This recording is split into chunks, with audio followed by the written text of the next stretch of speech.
Hi, I'm Sue Ann, and I want to talk today about Stampin' Right markers and what to do with them when they get all dried out. This is a Pear Pizzazz Stampin' Right marker that I've had for a few years. And as you can see, this is what a dried out one looks like. And this is my brand new one that I bought not too long ago. And that works just great. It has a fine point end too. So that's what the marker's supposed to look like, and this is what happens when you use it a lot. And so what I'm going to do is show you today some options here, because Stampin' Up! Used to sell the individual markers, but now they're only selling them by family, color family. So what I used to do is take this little tip and just take a reinker and put a few drops on there, and it would soak in, and I'd be able to use the marker for a couple weeks, and then I'd have to put more reinker in it. I've also in the past taken this thing out like this and taken a little cap, like the cap off of a stamp cleaner, and I put that in there with a few drops of reinker and let it sit overnight and then put it back in. It was pretty messy to do it that way because I get ink all over everything. But what I was following a YouTube video, what they were suggesting that you might want to do is pull this thing out, and I'm cheating a little bit because I've already done some serious pulling on this thing. You can see I have this huge pliers here. I started out with the little needle nose pliers, and that wasn't doing it at all. And what I'm doing is I'm going to pull this thing out, hopefully without crushing the whole thing. There it goes. And inside here is a plastic cylinder, and it's spongy, if you notice that.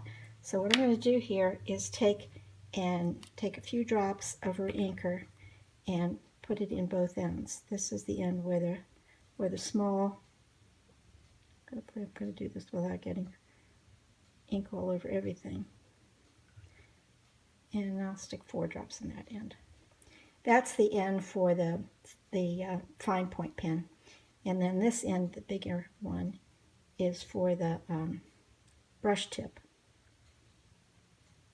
And the fine point seems to dry out faster than the brush tip.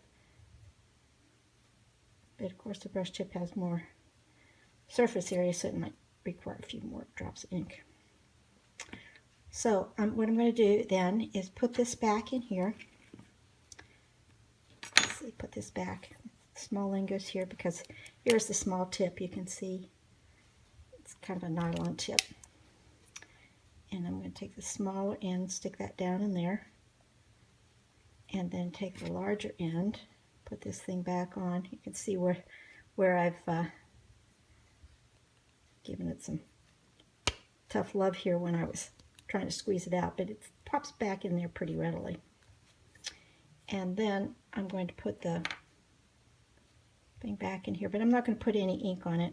I'm just going to put the nib back on, tuck it back in there, and put the cap back on. And then I'm going to lay it flat and let it rest overnight.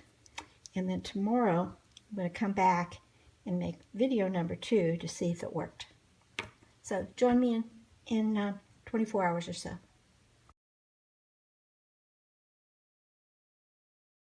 Hi, this is Sue Ann, and I'm back with my marker experiment. This is the Pear Pizzazz marker that was totally dried out a few weeks ago.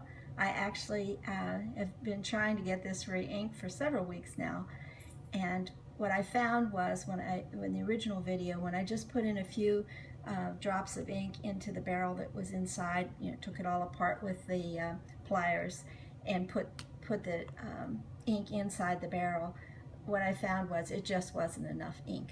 And so I took it apart all over again and I really saturated the barrel with the reinker.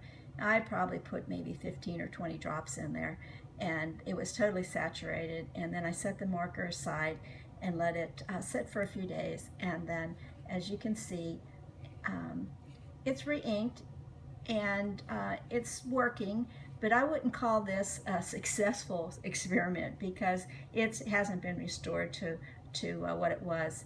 Even though the tip is looking really good, I don't think the re-inker is saturating the nib like it had before. So what I would suggest you do is, if you can't buy a marker right away, or if you are in desperate straits and trying to finish up a project and you need your marker, to take the tip and put a few drops of re-inker on the tip and see if that'll work for you. And if that doesn't, then take a little cap, like this one is off a stamp cleaner, and put some re-inker in there, and then just lay the tip in there and let it set overnight, and so it soaks in a little bit more ink than you can just by putting on a few drops. And then be careful to insert this very carefully, and so you don't squeeze the tip too hard. And you can see how messy this is. So I personally think that this is probably not the way I would mess around with ink. It's not really the best process. So if you're desperate, that's what you can do. Or an alternative is to take an ink pad and squeeze the lid, or get ink somehow into in the lid of the stamp set. And then you can use a blender pen like this one and pick up the ink, and then use that to color where you need to color. Or if you have an aqua painter like this one, you just pick up the ink and then you can paint with that. And that's probably the process that I would use, either the blender pen or the aqua painter. And if you don't have a stamp set that has a stamp pad that has a lid like this, you can just take your ink and just tap it on a piece of non-porous surface like a stamp block, and use that as your palette. Hope that helps.